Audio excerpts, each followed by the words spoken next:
Before we begin, a quick and important disclaimer. This content is intended strictly for educational and entertainment purposes.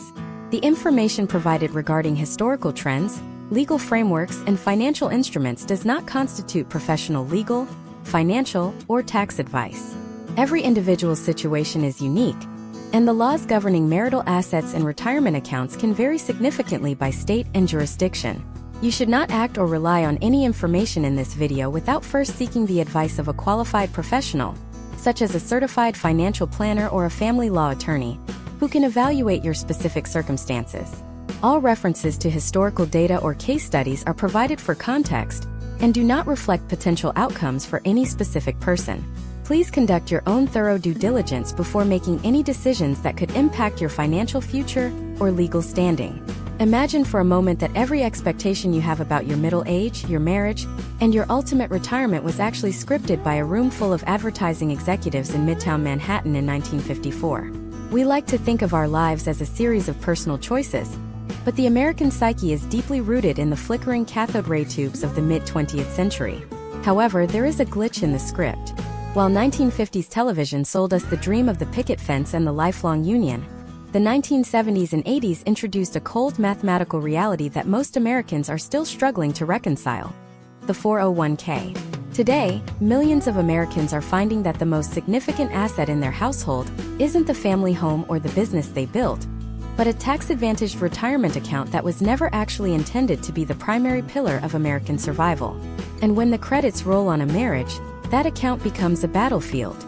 We are currently witnessing a historical collision where the Leave It to Beaver domestic ideal meets the brutal efficiency of a qualified domestic relations order. If you are currently navigating the complexities of a long-term separation, or if you simply want to understand how the architecture of the American dream was dismantled and rebuilt into a spreadsheet, you cannot afford to look away. We are diving into a decades-long transformation of how we live, how we save, and how we divide the spoils when things fall apart. By the end of this deep dive, you will understand the historical trends that shifted the burden of retirement from corporations to individuals, and how those same trends fundamentally altered the stakes of American divorce. We are going to deconstruct the pension era of the 1950s, analyze the exact moment in 1978 when the 401k was born as a mere accidental loophole, and trace the evolution of television from the sanitized domesticity of "Father Knows Best" to the cynical, asset-focused reality of modern programming. This is the masterclass on how the intersection of media history and tax law created the modern American financial landscape, providing you with the historical context necessary to navigate your own financial and domestic trajectory.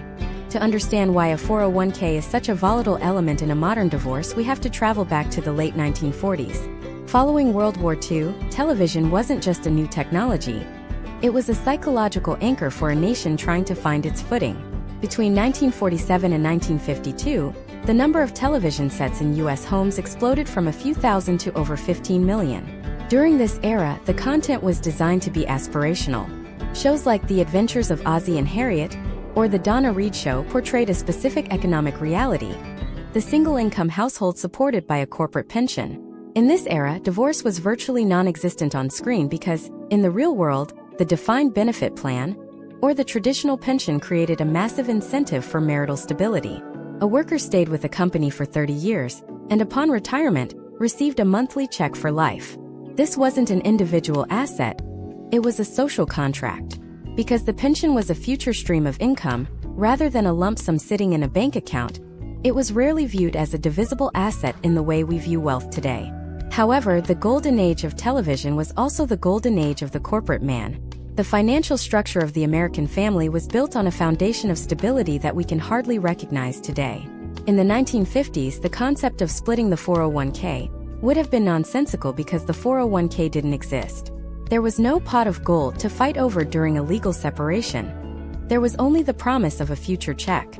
But as the 1960s rolled in, the culture began to shift, and television began to reflect a growing restlessness. The transition from I Love Lucy, where the biggest conflict was a wife trying to get into show business, to the grit of the 1970s mirrors the exact period when American tax law began to favor individual responsibility over corporate security. The pivotal moment occurred in 1978. Congress passed the Revenue Act of 1978, which included a relatively obscure provision: Section 401k. At the time, it wasn't a headline-grabbing event. It was intended to allow high-level executives a way to defer some of their year-end bonuses into a tax-advantaged account. It was never meant to replace the pension for the average American worker. However, a benefits consultant named Ted Benner realized in 1980 that this provision could be applied to ordinary salary deferrals. This was the big bang of modern retirement. Suddenly, the responsibility for retirement shifted from the employer's balance sheet to the employee's paycheck. Coincidentally, this financial revolution happened at the exact same time as the no-fault divorce revolution. Before 1969, if you wanted a divorce in most U.S. states, you had to prove fault, adultery, cruelty, or abandonment. But when California Governor Ronald Reagan signed the Family Law Act of 1969, it set off a domino effect across the country. By the early 1980s, the legal barrier to ending a marriage had dropped just as the individual wealth stored in 401k accounts began to skyrocket. This created a new legal frontier. Television reflected this shift with must-see TV in the 1980s, where shows like Dallas and Dynasty centered entirely around family wealth, asset protection, and the cutthroat nature of legal battles. The happy homemaker of the 50s was replaced by the power couple of the 80s, where every dollar was tracked and every asset was a potential point of contention. When we look at case studies from the 1980s and 90s, we see the rise of the Qualified Domestic Relations Order, or QDRO. This is a legal instruction that tells a retirement plan administrator how to divide a 401k account between two ex-spouses without triggering immediate taxes or early withdrawal penalties. In the old pension era, the wife, who often didn't work outside the home, was frequently left with nothing if the marriage ended, as the pension was tied to the worker. But the 401k changed the math. Because it is a defined contribution plan, it is a tangible, quantifiable pile of cash. In many modern divorces, the 401k is the great equalizer, but it is also the source of immense complexity. For example, consider the historical trend of gray divorce, couples over the age of 50 ending long-term marriages. For these individuals, the 401k represents 3 decades of compounded growth and employer matches. Dividing this asset isn't as simple as cutting a check. You have to account for premarital property, marital gains, and the vesting schedule. If one partner started their 401k 5 years before the marriage, that initial seed money, and the growth on that specific portion, might be considered separate property, while everything contributed during the marriage is community property. This brings us back to the television screen. The media we consume taught us how to view our money. In the 1990s, shows like Seinfeld and Friends moved away from the family unit entirely, focusing instead on the individual's struggle to find stability in an increasingly gig-based or corporate-shifting economy.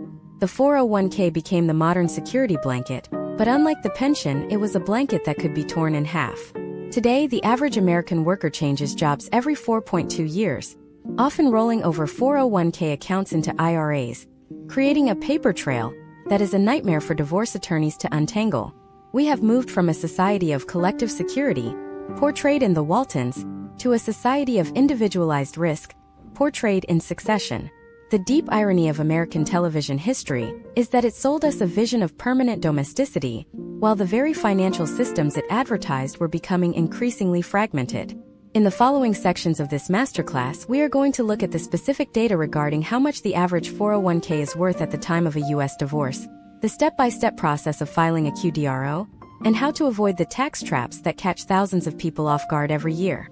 We are moving beyond the nostalgia of the small screen and into the granular, high-stakes world of modern asset division. This is part 1 of your journey into understanding how the history of what we watch has shaped the reality of what we own and what we might lose. To understand the seismic shift in the American household, we have to look at the legislative tectonic plates that shifted under our feet while we were distracted by the rise of cable news and the expansion of the sitcom. In the mid-1970s, the American economic identity was in a state of absolute crisis.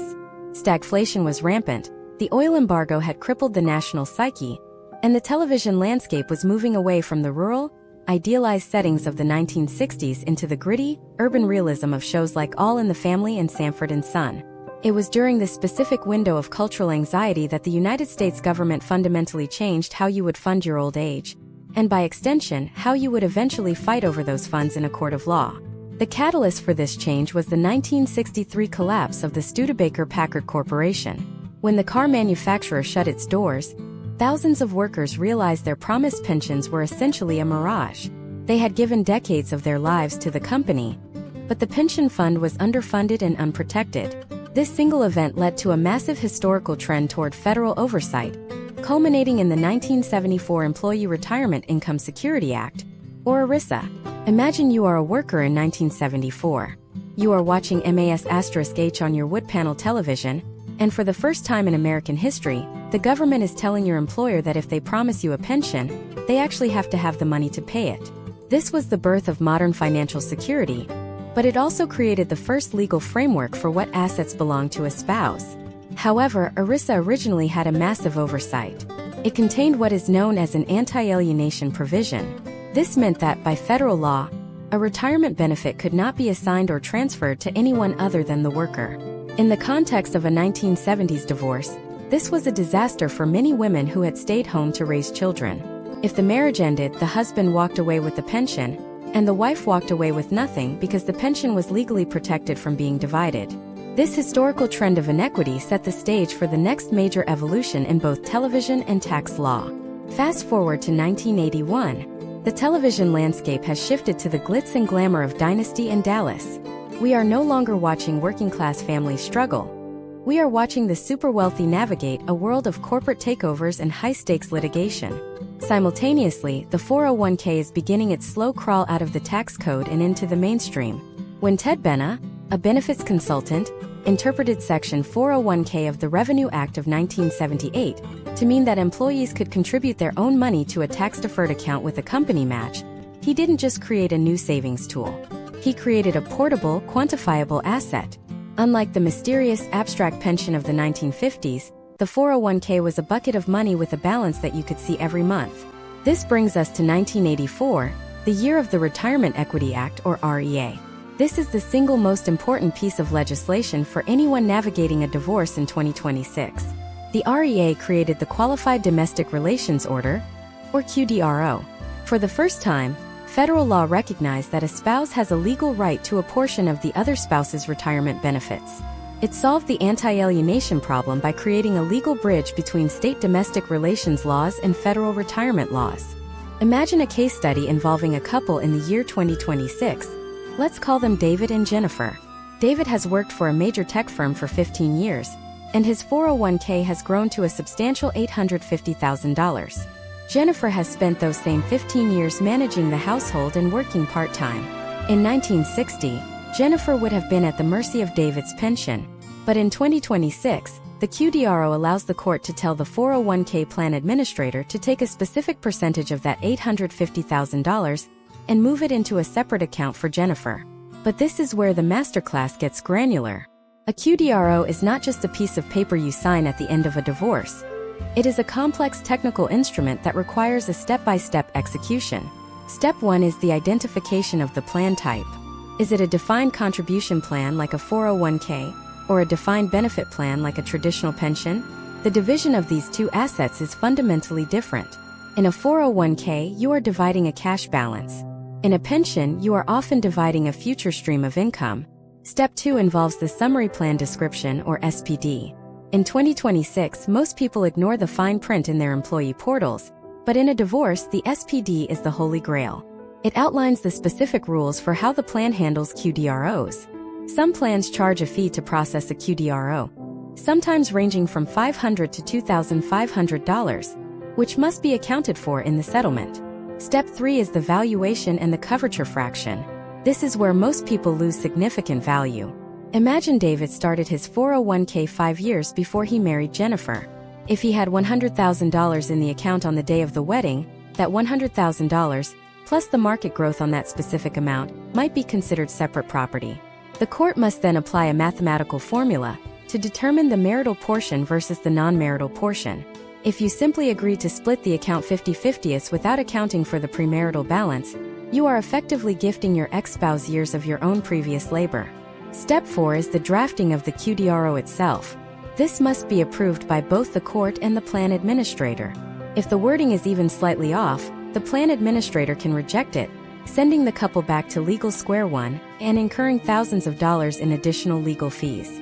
This is a potential outcome that many couples face when they try to use generic templates found online. As we look at the television of today, shows like Succession or Billions highlight the extreme complexity of modern wealth. We have moved far beyond the simplicity of a house and a car. We are now dealing with restricted stock units, diversified portfolios, and tax-deferred shells. The 401k is often the largest single asset a family owns, sometimes exceeding the equity in the family home. In the 1950s, you fought over who got the Chrysler. In the 2020s, you fight over the cost basis of a mutual fund inside a 401k. The historical trends show that as our television became more fragmented, so did our financial lives. We no longer have the communal safety net of the mid-century corporate world. We are each our own chief financial officer, and in a divorce we are our own lead negotiators. The risk of making a mistake in the QDRO process can lead to immediate tax hits. Normally, taking money out of a 401k before age 59 and a half triggers a 10% penalty plus income tax. However, if done correctly through a QDRO, the receiving spouse can roll the funds into their own IRA without any immediate tax penalty. But if you take the cash instead of doing the rollover, you could lose 30 to 40% of your settlement to the IRS instantly. We have traced the path from the Studebaker collapse to the creation of the 401k and the invention of the QDRO. We have seen how television mirrored our shift from stability to volatility. But there is a massive trap waiting for anyone who thinks a 50-50 split is always fair. What happens when the market crashes in the middle of your divorce? What happens when one spouse has a loan against their 401k that you didn't know about? And most importantly, how do you value a 401k when one person is 10 years older than the other? The math of divorce is about to get much more complicated. In the next part, we are going to dive into the hidden debt trap. We will explore how 401k loans can sabotage a settlement and why the person who thinks they are getting the bigger half of the account might actually be walking away with the smaller half of the actual value. We are going to look at the specific case of the 2008 financial crisis and how it redefined the way courts look at asset valuation during periods of extreme market movement. You need to know what happens to your 401k when the music stops. The 2008 financial crisis was a moment of profound realization for the American public. Much like the ending of a prestige drama, where the protagonist realizes the ground they have been standing on is actually a trapdoor. For decades, the 401k was sold as an unbreakable vault, but when the music stopped in late 2008, the S&P 500 had plummeted nearly 38.5%. Imagine being in the middle of a divorce settlement during that exact window. You had agreed to a specific dollar amount from your spouse's 401k in June. By October, that dollar amount might have represented nearly the entire remaining balance of the account, leaving the participant spouse with zero. This historical trend forced the legal system to rethink how it handles market volatility. In the world of 2026, we are still navigating these lessons. Consider a case study involving a couple named Mark and Sarah. Mark is a project manager with a 401k valued at $600,000 at the time they decide to separate. Sarah, an educator, assumes she is entitled to $300,000. However, the American television landscape of the 1990s and early 2000s, with shows like The Sopranos or Mad Men, began to reflect a more cynical view of household stability and hidden financial lives. Just as Tony Soprano had his money hidden in bird feeders, many modern 401k participants have hidden liabilities that can sabotage a divorce settlement. Mark has a secret. 3 years prior, he took out a $50,000 loan from his 401k to cover a series of personal expenses he didn't want to discuss. On the monthly statement, the account value still shows as $600,000 because the loan is considered an investment in the plan's eyes. A debt Mark owes to himself. But in a divorce, that $50,000 is a phantom asset. If the court orders a 50-50th split of the $600,000, Sarah might expect $300,000. But because $50,000 is actually a debt, the liquid cash in the account is only $550,000. If the QDRO is not drafted with specific language regarding outstanding loans, Mark could end up paying Sarah $300,000 from the $550,000 of actual cash, leaving him with only $250,000 and a $50,000 debt he still has to repay.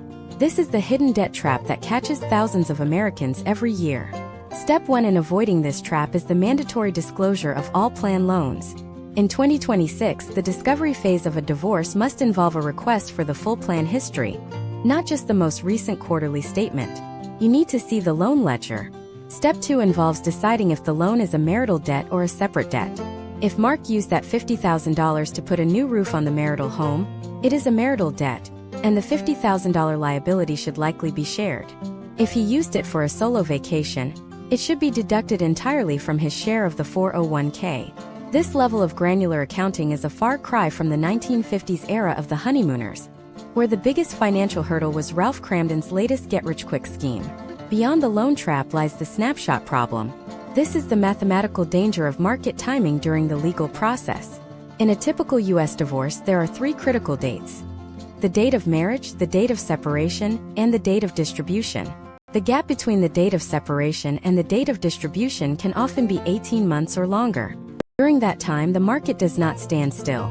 If the 401k is invested in high-growth tech stocks, it could swing 20% in either direction. Imagine if the court orders a split of the account value as of the date of separation.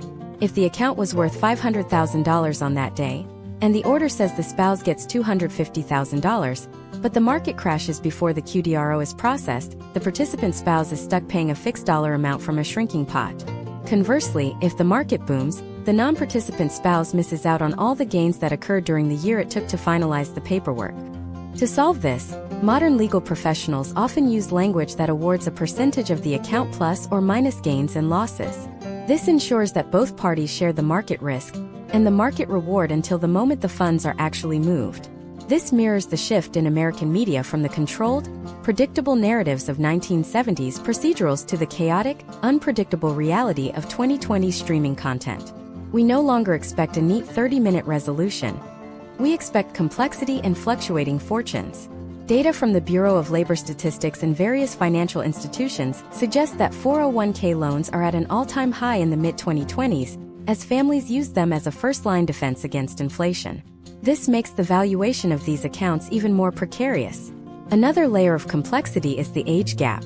Historical trends in American marriage show that age-disparate couples face unique challenges with the 401k. If Mark is 55 and Sarah is 40, the 401k is much closer to being liquid for Mark than it is for Sarah. Under current tax law, Mark can start taking penalty-free distributions in 4.5 years. Sarah has to wait 19.5 years. This creates a discrepancy in the present value of the money. A dollar that you can spend in 4 years is worth more than a dollar you can't touch for 20 years without a 10% penalty. In a deep dive masterclass of financial negotiation, this is called the time value of money. A savvy negotiator in 2026 might argue that because Sarah has to wait longer to access the funds, she should receive a larger share to compensate for the lack of liquidity. This is the kind of high-level strategy that was once reserved for the corporate raiders depicted in 1980s films like Wall Street, but it has now moved into the average American living room. Television has always been our mirror. In the 1950s, the mirror showed us a simple, shared future. In the 2020s, the mirror shows us a collection of individuals managing their own private accounts and personal risks. The 401k is the ultimate symbol of this shift. It is an account that you own, you manage, and you defend. But when that account is born out of a marriage, its roots are tangled. Untangling them requires more than just a 50-50th split. It requires a forensic look at every contribution, every loan, and every market swing. As we move forward, we have to address the most terrifying aspect of the 401k divorce: the IRS. You can win the battle in the courtroom and lose the war at the tax office. If you don't understand the difference between a pre-tax 401k and a Roth 401k, you might find that your $300,000 settlement is actually only worth $200,000 after Uncle Sam takes his cut. In the next part, we are going to break down the tax ghost. We will explore how to identify which accounts are actually worth their face value, and which ones are ticking tax bombs. We will look at the exact step-by-step process for a tax-free rollover, and the one mistake that can trigger a massive irreversible tax bill the moment the judge signs the decree. You have fought for the money, now you have to learn how to keep it. The tax ghost is the silent third party in every 401k division, sitting at the table alongside the two spouses and their respective attorneys. To understand why this phantom exists, we have to look back at the way American television marketed the concept of the future. In the late 1980s and early 1990s, commercials for financial services shifted from a focus on security to a focus on growth. You might remember the soft-focus imagery of a couple walking on a beach in their late 60s, the quintessential retirement dream. What those commercials never mentioned was that the 401k balance flashing on the screen was not actually their money. A significant portion of it belonged to the Internal Revenue Service, And in the heat of a divorce, failing to account for this can result in a catastrophic financial imbalance. Imagine if in the year 2026, a couple named Michael and Elena are dividing their assets. Michael has a traditional 401k with a balance of $500,000. Elena has a Roth 401k with a balance of $500,000. On a standard balance sheet, this looks like a perfect 50-50th split. If their attorneys aren't paying attention to the tax history, they might suggest each party simply keeps their own account. However, Michael's traditional 401k consists entirely of pre-tax dollars. When he eventually withdraws that money in retirement, every cent will be taxed as ordinary income. If Michael is in a 24% tax bracket in 2026, his $500,000 account is actually only worth $380,000 in spendable cash. Elena's Roth 401k, however, was funded with after-tax dollars. Her $500,000 is exactly that, $500,000. By agreeing to an even split based on the face value of the accounts, Michael has effectively handed Elena an extra $120,000 of purchasing power. This discrepancy is a direct result of the historical trend toward complex tax-advantaged accounts. The Roth 401k didn't even exist until the Economic Growth and Tax Relief Reconciliation Act of 2001, and it didn't become a staple of corporate benefits until the mid-2000s. Before this, the tax treatment of retirement assets was relatively uniform. But in 2026, we are dealing with a fragmented landscape of tax buckets. If you are looking at a 401k statement today, you must first perform a forensic tax analysis.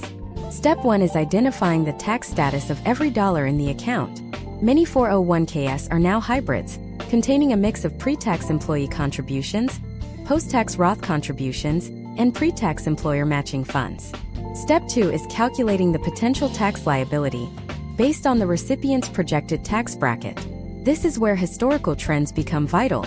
In the 1950s, during the era of I Love Lucy, the top marginal tax rate in the United States was over 90%. While rates have dropped significantly since then, the uncertainty of future tax policy means that a dollar in a Roth account is almost always more valuable than a dollar in a traditional account because it eliminates future tax risk. In a divorce settlement, a savvy negotiator might demand a larger percentage of a traditional 401k to offset the embedded tax debt that comes with it. The most dangerous moment in this entire process occurs during the actual transfer of funds. This is the moment where the one mistake can be made that triggers an irreversible tax bill. In the television history of the 1970s, many sitcoms featured the trope of the taxman coming to call, usually portrayed as a bumbling but persistent bureaucrat. In 2026, the taxman isn't a person. It's an automated algorithm triggered by a 1099-R form. Consider the case study of an indirect rollover. Let's say Elena is awarded $200,000 from Michael's 401k.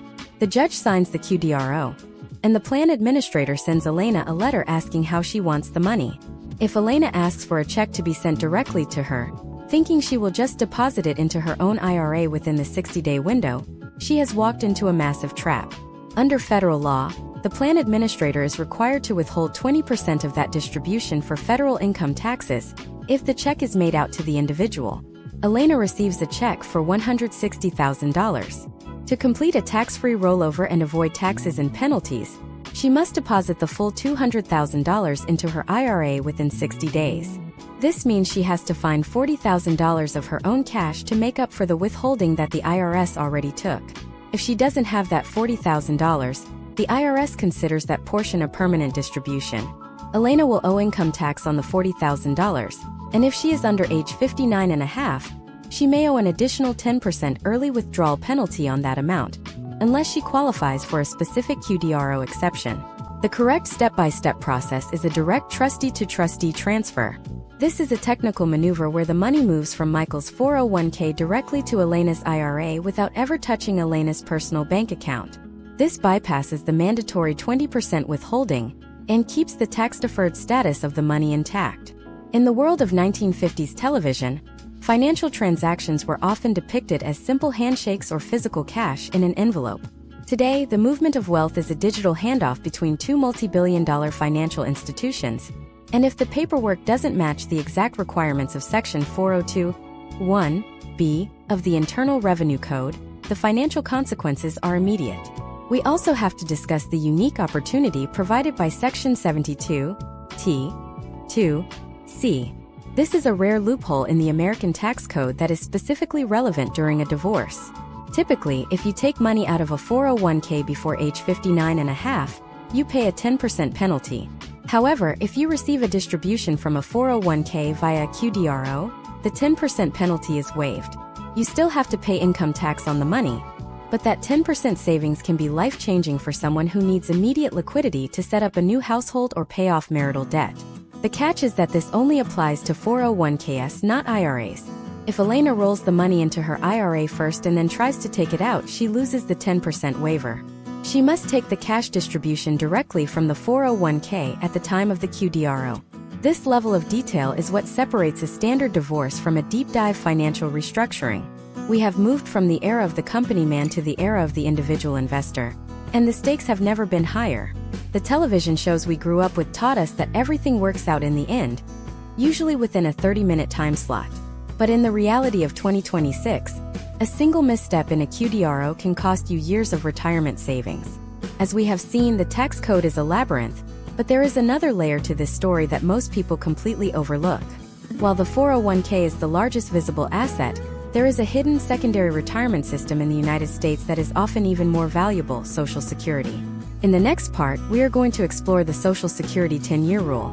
We will look at why staying married for exactly 10 years in one day can be worth hundreds of thousands of dollars in future benefits, and how the historical evolution of the American family has forced the Social Security Administration to change the rules for divorced spouses.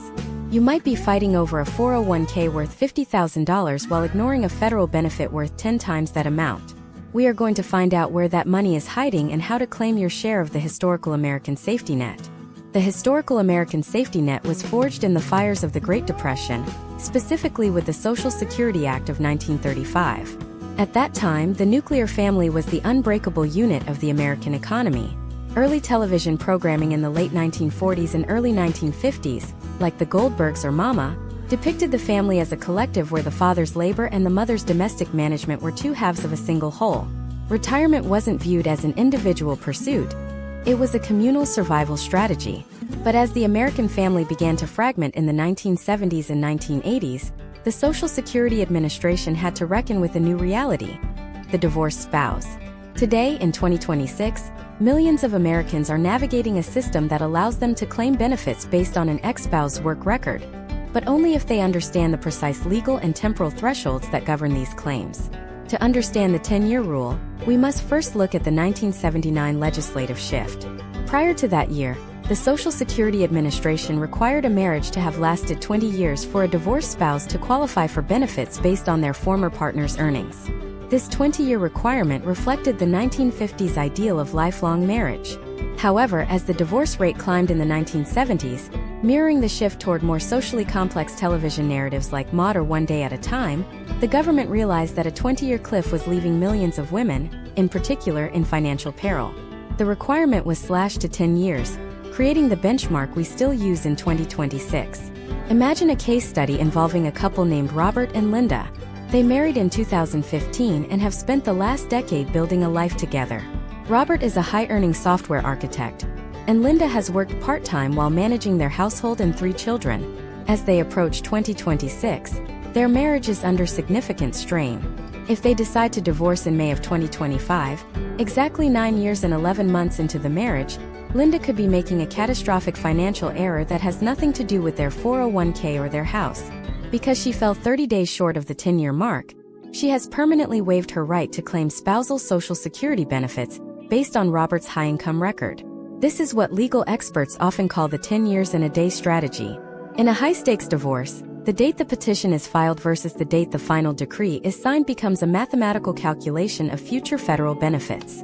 If Linda and Robert reach that 10-year milestone, Linda is potentially eligible to receive up to 50% of Robert's primary insurance amount, or PIA, once they both reach retirement age. Crucially, this does not reduce Robert's own benefit by a single penny. It is an auxiliary benefit provided by the federal government, but it is entirely dependent on the duration of the marriage. Step 1 in navigating this is understanding the eligibility requirements for the 10-year rule. First, the marriage must have lasted at least 10 continuous years. Second, the person claiming the benefit must be currently unmarried. If Linda remarries before age 60, she generally loses the right to claim on Robert's record. However, in a fascinating historical trend of legislative adaptation, if her second marriage ends in death or divorce, her eligibility to claim on Robert's record can actually be resurrected. This is a level of complexity that the writers of I Love Lucy could never have anticipated. Yet it is the daily reality for thousands of Americans in 2026. Step 2 involves the age requirements. You must be at least 62 years old to collect a divorced spouse benefit. Furthermore, the divorce must have been finalized for at least 2 continuous years if the ex-spouse has not yet applied for their own benefits. This prevents people from divorcing solely to trigger an early payout. Step 3 is the calculation of the benefit itself. The Social Security Administration will look at your own work record and the work record of your ex-spouse. If your own benefit is higher than 50% of your ex-spouse's benefit, you receive your own. If your ex-spouse's record yields a higher number, you receive a combination of benefits that equals that higher amount. For someone like Linda, who may have had years of low or zero earnings while raising a family, the difference between her own benefit and 50% of Robert's could be the difference between poverty and a stable middle-class retirement. But there is a much larger asset hiding behind the 10-year rule: the survivor benefit. If Robert were to pass away after they have been married for at least 10 years, Linda, as a surviving divorced spouse, could be entitled to 100% of Robert's full retirement benefit. In many cases, the total value of these lifetime monthly payments can exceed $500,000 to $1 million over a 20 or 30-year retirement. This is often significantly more than the total balance of a 401k account. Yet, because Social Security isn't a line item on a divorce balance sheet, it is frequently overlooked during negotiations. Television history gives us a window into why we view these benefits this way. In the 1980s, shows like The Golden Girls brought the financial struggles of older, single women into the living rooms of millions. It was one of the first times television addressed the reality that a woman's retirement security was often tied to the death or departure of a husband. The show reflected a generation that was the first to truly navigate the post-pension Social Security dependent era. Today, in 2026, we have moved into an even more individualized era where the 401k is the focus, but the Social Security benefits remain the bedrock for the majority of Americans. Historical trends show that individuals who divorce after the 10-year mark are significantly more likely to maintain their standard of living in retirement compared to those who divorce at year 8 or 9. This isn't just about the money, it's about the legal right to access a system you contributed to through the marriage as an economic partnership. In a masterclass on 401k divorce, you must recognize that the 401k is a private contract, but Social Security is a social contract. As we look deeper into the architecture of the 401k itself, we have to address a growing phenomenon in the mid-2020s, the QDRO-proof asset. While the law is designed to allow for the fair division of retirement accounts, there are specific types of executive compensation and non-qualified plans that do not follow the standard QDRO rules. Just as the prestige dramas of the 2010s like Mad Men or Billions showed us the hidden layers of corporate power, the modern financial landscape has hidden layers of wealth that a standard divorce attorney might never see. What happens when the 401k isn't just a 401k? What happens when it is tied to stock options that haven't vested? Or top hat plans reserved for upper management that are legally shielded from traditional division? In the next part, we are going to explore the executive trap. We will look at how high earners use non-qualified deferred compensation plans to hide assets from the divorce court, and the step-by-step forensic techniques used to uncover them. We are going to see how the shift from the company man to the corporate elite has created a new class of invisible money that could be worth millions. You've learned about the safety net. Now it's time to look at the penthouse. The transition from the communal safety net to the executive penthouse is not just a change in income brackets. It is a fundamental shift in how wealth is legally defined and protected. To understand the executive trap of 2026, we have to look back at the historical trends of the 1980s. This was the era of Wall Street and the rise of the celebrity CEO, a period when television began to fetishize the hyper-wealthy. Shows like Dynasty or the original lifestyles of the rich and famous shifted the American aspiration from the comfortable suburban home of the 1950s to the skyscraper office. However, as executive pay skyrocketed, companies needed more creative ways to compensate their top talent without running afoul of the increasingly strict 401k contribution limits.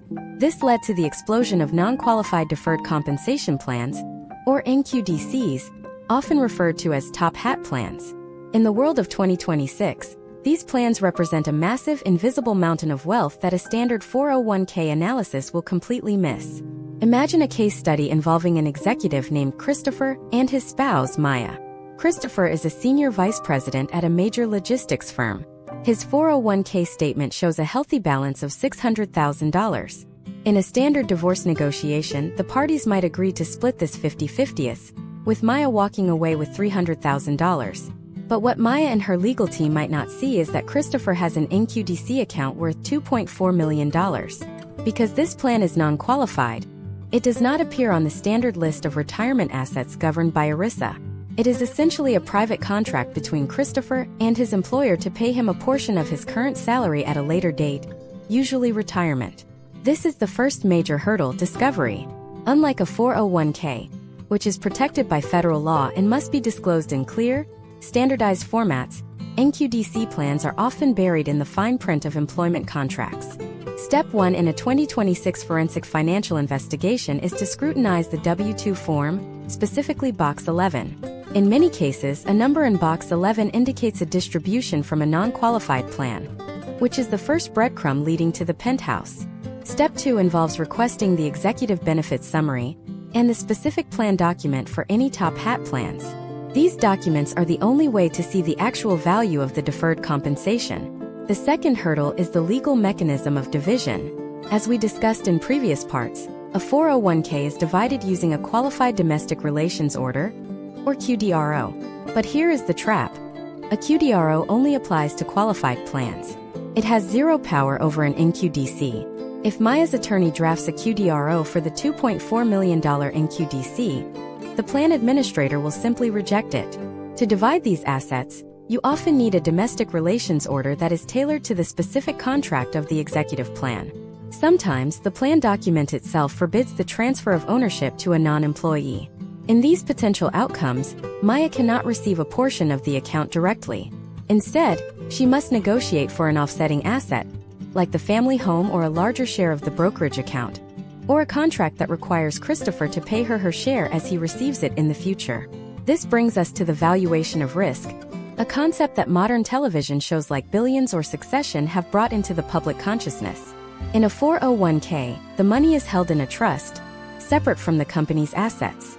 If the company goes bankrupt, your 401k is safe. An NQDC is the opposite. It is an unfunded, unsecured promise to pay. In the eyes of the law, the executive is just another unsecured creditor. If Christopher's logistics firm collapses in 2027, that $2.4 million could vanish instantly. Therefore, in a divorce, you cannot value a dollar in an NQDC the same as a dollar in a 401k. A savvy negotiator must apply a discount for the risk of forfeiture. Furthermore, we must look at the golden handcuffs, or the vesting schedule. In 2026, many executive plans are designed to keep talent in place by using cliff vesting. Imagine Christopher has $1 million in stock options that won't vest for another 3 years. If he and Maya divorce today, how do they split money that technically doesn't exist yet? This is where we use the time rule formula, also known as the coverture fraction.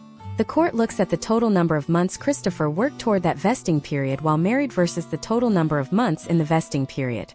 If they were married for 24 months of a 36-month vesting cycle, Maya might be entitled to half of that 24/36 fraction. It is a mathematical dissection of time and labor that mirrors the precision of a high-stakes corporate merger. The tax implications in the penthouse are also significantly more aggressive.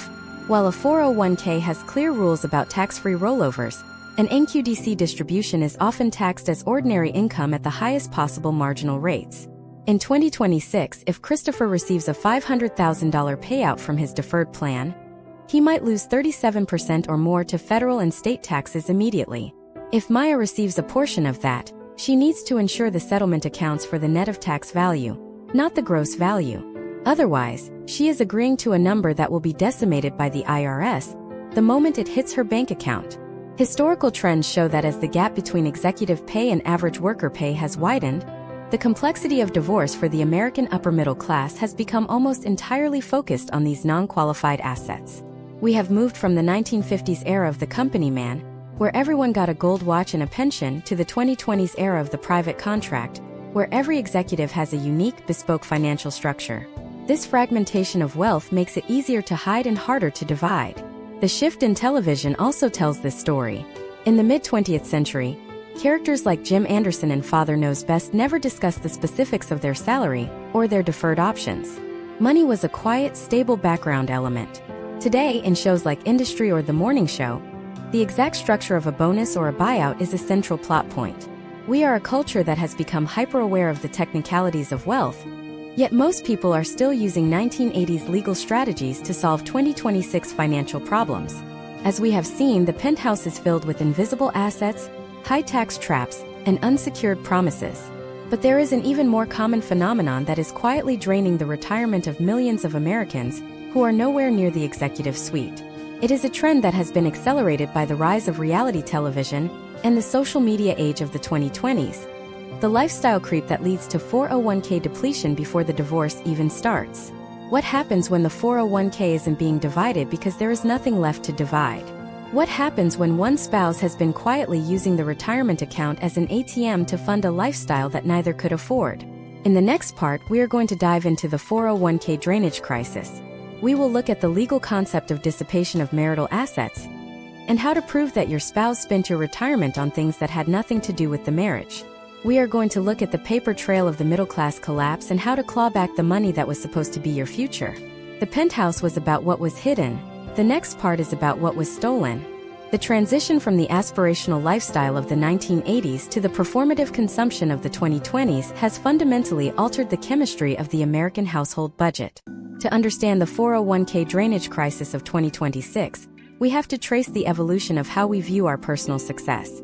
In the 1990s, television shows like Frasier or Seinfeld focused on the social currency of the upper middle class, but the 401k remained a largely untouched, boring background asset. Fast forward to the rise of the Real Housewives franchise and the explosion of influencer culture on social media, and the psychology shifted. We entered an era of immediate gratification where the future was often sacrificed for the aesthetic of the present. This cultural pressure created a historical trend of 401k leakage, where retirement accounts ceased to be vaults and instead became high-interest checking accounts for those desperate to maintain a certain image. In the legal landscape of 2026, this manifests as a phenomenon known as the dissipation of marital assets. Imagine if a husband, let's call him Mark, and his wife Sarah have been married for 15 years. On paper, Mark's 401k should be worth $450,000 based on his salary and tenure. However, as they enter the discovery phase of their divorce, Sarah is shocked to find the balance is only $120,000. Mark has been quietly draining the account through a series of loans and hardship withdrawals over the last 3 years. This is the 401k drainage crisis, and it is a form of financial infidelity that requires a forensic step-by-step approach to rectify.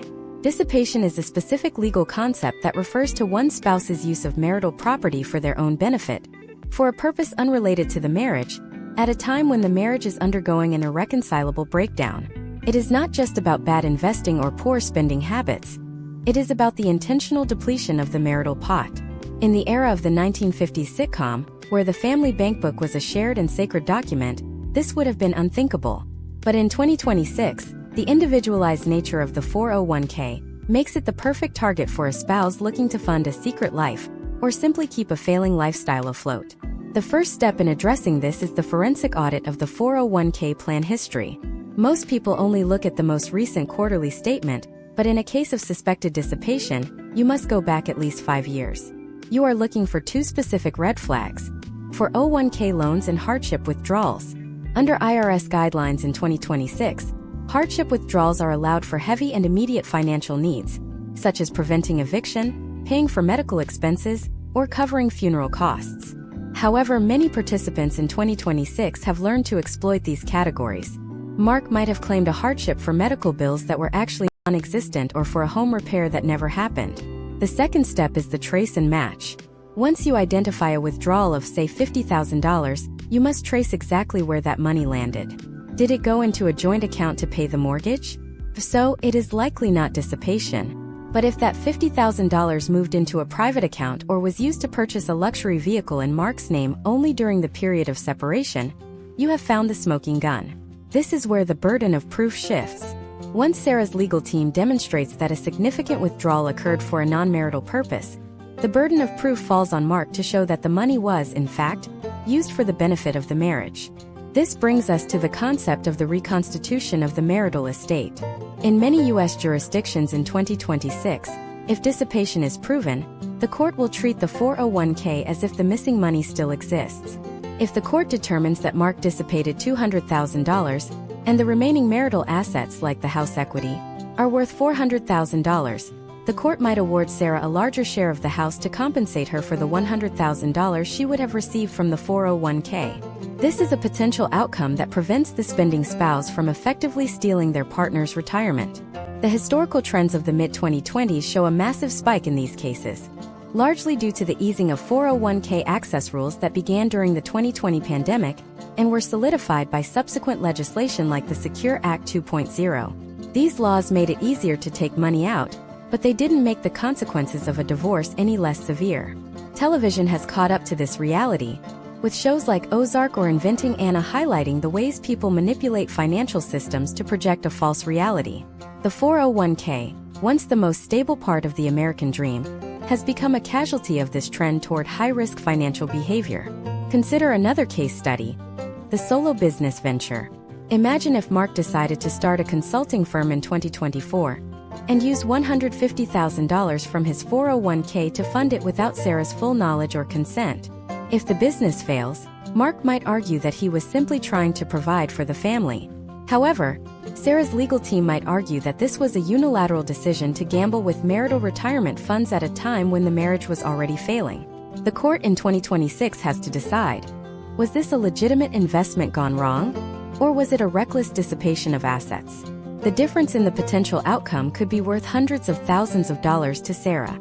Step 3 in the masterclass of clawing back these assets is the use of the QDRO as an enforcement tool. In some cases, if the court finds that a spouse has depleted a retirement account, they can issue a QDRO against any remaining retirement funds the spouse might have, even those from a different employer. This creates a legal lien on their future security to pay for their past misconduct. This level of financial warfare is a far cry from the 1970s television era of the Brady Bunch, where the biggest financial stress was the cost of a new bike for Bobby. We are now in a world where the 401k is a strategic battlefield. The stolen money isn't just about the cash balance, it's about the lost time.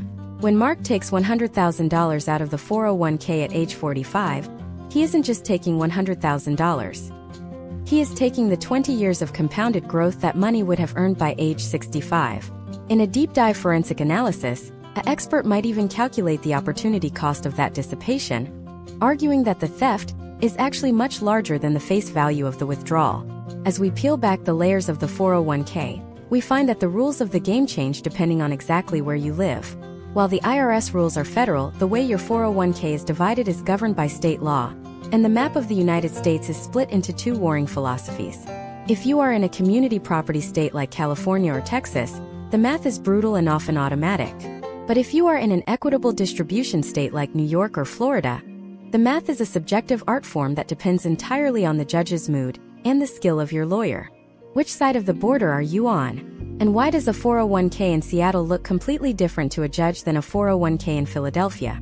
In the next part, we are going to explore the great state divide. We will look at the exact formulas used in community property versus equitable distribution states, and why moving across a state line during your divorce could be the most expensive mistake you ever make. We are going to look at the historical trend of divorce tourism, and how the geography of your marriage determines the destiny of your 401k. The laws are about to clash, and you need to know which flag is flying over your retirement. The legal frontier of the United States is not a monolith. It is a patchwork quilt of conflicting philosophies that trace their roots back to the very beginnings of the American experiment. To understand why your 401k is treated like a communal pot of gold in one state and a complex puzzle in another, we have to look at the history of the American West. In the mid-19th century, as settlers moved toward the Pacific, they brought with them two very different legal systems. The eastern states, influenced by English common law, viewed the husband and wife as a single legal entity, usually controlled by the husband. However, the western and southern states, influenced by Spanish and French civil law, viewed marriage as a community of equals, a partnership where everything earned during the union belonged to both parties equally. In the 1950s and 60s, television westerns like Gunsmoke or Bonanza often centered on land rights and the fierce protection of individual property. But while those shows were romanticizing the rugged individual, the legal reality of the American household was quietly shifting. Today, in 2026, the United States is divided into two warring camps: the 9 community property states and the 41 equitable distribution states. If you are navigating a divorce, the state line you reside in is the single most important factor in determining the potential outcomes for your retirement account. Let us look at a case study involving a couple named Alex and Taylor in the year 2026. Alex is a senior analyst with a 401k valued at $1.2 million. They have been married for 15 years. If Alex and Taylor live in a community property state like California, Texas, or Washington, the math is brutally simple. The law views the 401k not as Alex's account, but as the community's account. Every dollar contributed from the day they said "I do" until the day they legally separate is owned 50/50. It does not matter if Taylor never worked a day outside the home, or if Alex was the sole breadwinner. The court starts at 50/50 and rarely deviates. This mirrors the 1950s domestic ideal of the shared life, but with a modern cold-blooded mathematical application. However, imagine if Alex and Taylor lived just across the border in an equitable distribution state like New York, Florida, or Illinois. Here, the law does not promise an equal split. It promises a fair split. This is where the masterclass enters the realm of high-stakes negotiation. In an equitable distribution state, the judge looks at a list of factors, sometimes up to 15 or 20 specific criteria, to decide who gets what. These factors include the length of the marriage, the age and health of each spouse, the future earning capacity of each person, and the contribution of a non-working spouse to the career of the breadwinner. In this scenario, Taylor's attorney might argue that because Taylor stayed home to raise children, allowing Alex to focus on a high-stress career that led to that $1.2 million 401k, Taylor should actually receive 60% of the account to compensate for the lost years of Taylor's own career development. Conversely, Alex might argue that because they are now in 2026 and the cost of living has skyrocketed, Alex needs to keep a larger share to maintain the standard of living they both enjoyed. This shift from equality to equity mirrors the evolution of television from the straightforward moral lessons of Dragnet to the morally gray, complex negotiations of modern legal dramas like Better Call Saul. The historical trend of the last decade has seen a rise in what legal scholars call divorce tourism. Because the stakes are so high, some individuals in 2026 will wait to file for divorce until they have established residency in a state with laws more favorable to their specific situation. If you are the high earner with a massive 401k, you might prefer the nuanced arguments of an equitable distribution state where you can fight for a larger share based on your personal contributions. If you are the spouse with fewer assets, you might find the 50/50 certainty of a community property state much more appealing. But there is a technical trap that applies to both systems: the characterization of property. Before a 401k can be divided, the court must determine what is marital and what is separate. Imagine Alex started that 401k 5 years before marrying Taylor and had $200,000 in it on the wedding day. That $200,000 is separate property. But what about the growth on that $200,000 during the 15 years of marriage? In some states, the appreciation of separate property is considered marital. In others, it remains separate. This requires a forensic accounting technique called tracing. Step 1 of tracing involves obtaining every single 401k statement from the date of the marriage to the present. In 2026, this is often complicated by the fact that companies merge, plan administrators change, and digital records can be purged. If Alex cannot prove that the $200,000 existed on the wedding day through a clear paper trail, the court may default to assuming the entire $1.2 million is marital. Step 2 involves applying a mathematical formula like the Hunt formula or the Majoska's formula, which are used to calculate the exact percentage of a retirement plan that belongs to the marriage versus the individual.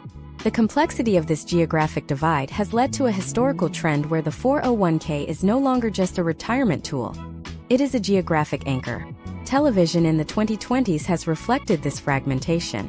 We see shows that focus on the specific cultural and legal vibes of different American regions, from the tech-heavy courts of Northern California to the traditionalist frameworks of the Deep South. We are no longer a nation with one way to get divorced. We are a nation with 50 different ways to split a dollar. As we look at the data from 2025 and early 2026, we see that the average cost of a contested 401k division has risen by 18%. This is largely due to the need for specialized QDRO attorneys who understand the intersection of state domestic law and federal ERISA law. You are not just fighting your spouse, you are fighting the geography of your own life. And while the state laws provide the framework, There is a global economic force that is currently threatening to devalue every 401k in America, regardless of which state you live in. While you are arguing over whether Taylor deserves 50% or 60% of the account, the very value of those dollars is being eroded by a force that the 1950s sitcom families never had to face in the same way: the intersection of massive inflation and market volatility. In the next part, we are going to dive into the inflation shadow. We will look at how the 2026 economy is changing the way we value future money versus present money. We will explore why a 401k worth $1 million today might only have the purchasing power of half that in 20 years, and how to protect your settlement from being eaten alive by the shrinking dollar. You fought for your share of the pie. Now you have to make sure the pie doesn't disappear before you get a chance to eat it. The inflation shadow is the silent erosion of your future purchasing power, a concept that was almost entirely absent from the television screens of the 1950s and 60s. In the era of Leave It to Beaver, the American dollar was viewed as a static, reliable weight. A silver dollar in 1955 bought a certain amount of milk and bread, and the assumption was that it would buy the same amount in 1975. This stability was the bedrock of the early American retirement dream. But as we move into the reality of 2026, we are living through a historical trend where the nominal value of your 401k, the number printed on your statement, has become a secondary metric to its real value. To navigate a divorce in 2026, you must understand that you are not just dividing a pile of money. You are dividing a pile of future hours, meals, and medical care, all of which are being subjected to the relentless pressure of a devaluing currency. To see how we got here, we have to look at the 1970s, the first time television had to address the shrinking dollar. Shows like Good Times or Sanford and Son were among the first to bring the reality of stagflation into the American living room. For the first time, the script wasn't just about domestic mishaps. It was about the rising cost of meat and the impossibility of saving for a rainy day when the clouds were already pouring. This was the era when the 401k was being conceptualized in the halls of Congress, and the designers of these plans failed to account for the long-term compounding of inflation. Today, in 2026, we are seeing the endgame of that oversight. Imagine a case study involving a couple named James and Olivia. James is 52, a mid-level manager with a 401k worth $1.4 million. Olivia is 50, and she has spent the last decade working as a freelance consultant. In their divorce settlement, they decide on a 50-50 split of the 401k. Olivia takes $700,000 and rolls it into her own IRA. On paper, she is a millionaire in waiting. But here is the 2026 calculation she must face.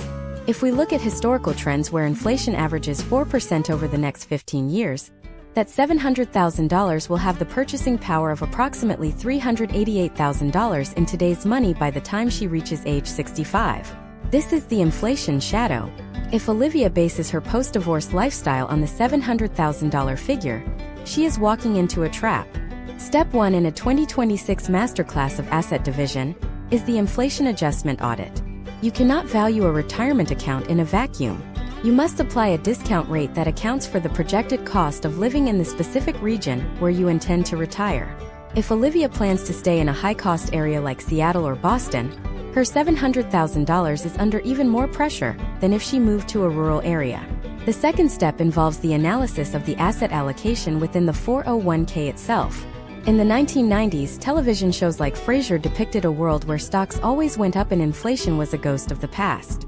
This led to a generation of investors who prioritized growth over protection. In 2026, we are seeing a historical trend towards stagflationary hedges.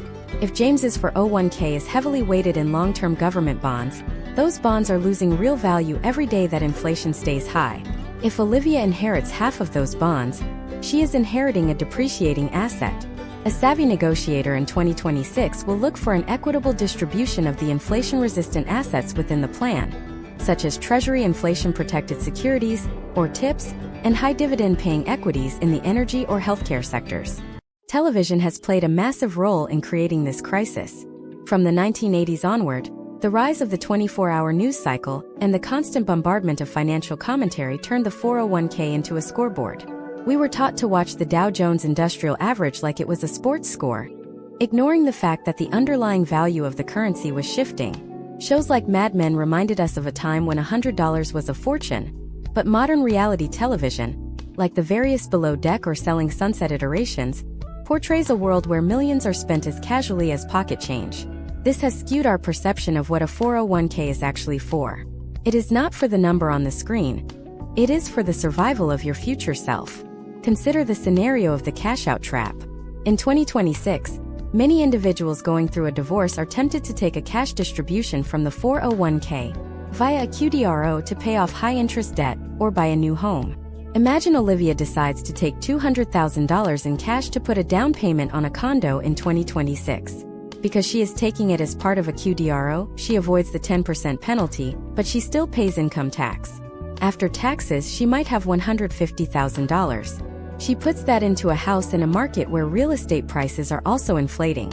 She has traded a tax-deferred, potentially growing asset for a physical asset that requires maintenance, property taxes, and insurance, all of which are also subject to inflation. In 15 years, she may find that her house has increased in value, but her liquid retirement savings are non-existent, leaving her house rich and cash poor. Historical trends show that the most successful post-divorce outcomes in the 2020s are those where the individual treats their settlement as a business merger rather than a personal windfall. Step 3 in this process is the projected purchasing power analysis. This involves taking your 401k share and running it through a Monte Carlo simulation that includes a high inflation variable. This is not about guessing the future. It is about stress testing your settlement against the worst-case potential outcomes of the 2026 economy. We have moved from the era of the gold standard to the era of the digital spreadsheet, and the anchor has been lost. The television shows of our youth promised us that if we worked hard and saved, the system would take care of us. But the 401k divorce of 2026 proves that the system is only as good as your ability to manipulate the variables. You are not just fighting for a percentage, you are fighting for the real-world utility of every dollar you walk away with. As we reach the final stages of this deep dive, we have to address the psychological toll of this entire journey. The 401k is more than a tax-advantaged account. It is the symbol of your labor, your sacrifices, and your identity as a provider. When it is split in half, it can feel like your very history is being rewritten. We have seen how television history and tax law have converged to create this high-stakes landscape. But there is one final piece of the puzzle, the master plan. How do you take all these moving parts, the QDROs, the tax ghosts, the state laws, and the inflation shadows, and synthesize them into a strategy that ensures you don't just survive your divorce but thrive in the decade that follows? What is the one document that almost no one uses in a divorce, but is the only thing that can actually protect your 401k from being dismantled by the legal system? In the final part of this masterclass, we are going to reveal the settlement shield. We will look at the exact language you need to include in your final decree to lock in your gains and shut out the IRS forever. We are going to tie the history of American media to the future of your financial freedom. The credits are about to roll, but the real story is just beginning. The realization that the real story is just beginning hits most Americans the moment the judge's gavel falls. But the actual final act of this financial drama is written in the weeks that follow. To understand the settlement shield, we have to look at the massive disconnect between the legal finality we see on television and the bureaucratic reality of the United States financial system in 2026. On shows like Law and Order or any number of courtroom procedurals, the narrative ends when the parties walk out of the courtroom doors. There is a sense of resolution. But in the world of 401k division, the courtroom is merely where the blueprint is signed. The actual construction of your future happens in the back offices of plan administrators and the data centers of the IRS. The settlement shield is a term used by elite financial navigators to describe a specific set of protective clauses that must be embedded in your final divorce decree to bridge the gap between state court orders and federal retirement law. In 2026, the most dangerous potential outcome for any divorcing individual is the QDRO mismatch. This occurs when the divorce decree says one thing, but the QDRO says another, or when the plan administrator refuses to honor either because they lack specific technical language. To build this shield, step 1 is the tax indemnification clause. Imagine a character named Samuel, an engineer in 2026 who is splitting his $850,000 401k with his ex-spouse. If Samuel's ex-spouse decides to take their portion as a cash distribution and fails to pay the required income tax, the IRS might, in certain historical trends of aggressive collection, look to the original account holder or the marital estate for satisfaction. Samuel's settlement shield must include language that specifically holds him harmless for any tax liabilities, penalties, or interest generated by the recipient spouse's handling of the transferred funds. Step 2 of the shield is the market fluctuating adjustment clause. As we discussed in earlier parts of this masterclass, the time between the judge signing the decree and the plan administrator actually moving the money can be months. In the volatile market of 2026, a 10% swing in the S&P 500 during that window is a common occurrence. Without specific language stating that the award is a percentage that includes gains and losses until the date of distribution, Samuel could find himself either overpaying or being underpaid by tens of thousands of dollars. The shield ensures that the math of the settlement remains fair regardless of when the bureaucracy finally finishes its paperwork. But the most critical part of the 2026 post-divorce reality is what we call the ghost of the ex, a phenomenon rooted in a landmark historical trend from the early 2000s. To understand this, we have to look at the 2001 Supreme Court case of Egelhoff versus Egelhoff. This case is the ultimate warning for the modern era. David Egelhoff had a 401k and a life insurance policy through his employer. He had designated his wife as the beneficiary. They divorced, and under Washington state law, that divorce automatically revoked the spouse as the beneficiary. 2 months later, David died in a car accident. His children from a previous marriage assumed the money would go to them. However, the Supreme Court ruled that because the 401k is governed by federal law ERISA, the state law didn't matter. Since David had never filled out a new beneficiary form at his company, the 401k went entirely to his ex-wife. In 2026, this remains the single biggest trap in the American retirement system. Step 3 of your master plan must be the beneficiary audit. You cannot rely on your divorce decree to change who gets your money if you pass away. You must physically or digitally log into your 401k portal and submit a new designation of beneficiary form. In the historical evolution of television, we moved from the shared bank accounts of the 1950s to the secret accounts of the 2000s, but in 2026, the individual must be their own gatekeeper. Samuel could have the most perfect divorce decree in the world, but if he fails to update that one-page form, his 401k remains legally tethered to his past.